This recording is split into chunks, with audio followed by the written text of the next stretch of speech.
হয়ে গেল মদিনার মসজিদে মানুষের ঘরেতে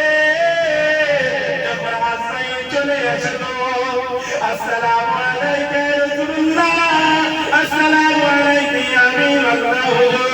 আপনি অনুমতি দিলে পরে আপনার জানটা কবজ করাবে আপনি যদি না অনুমতি দেন আমি চলে যাব আজরাইল জান কবজ করব না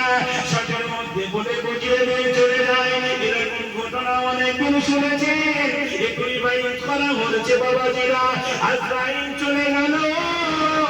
মা ফাতেমার ঘরের মধ্যে আছে ইমাম হাসান হুসাইন রাদিয়াল্লাহু তাআলা আনহুরা ঘরের মধ্যে আছে হযরত আলী কালিমুল্লাহ ওই ছোট জামাই হযরত উসমান গনি রাদিয়াল্লাহু তাআলা আনহু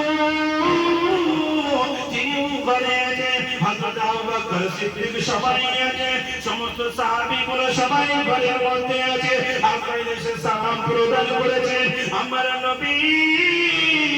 সমস্ত মানুষদেরকে বলল ও আমার আবু বকর ও আমার উসমান ও আমার আলী ও আমার ফাতেমা ও আমার ইমাম হাসান হুসাইন তোমরা একটু ফাঁকায় চলে যাও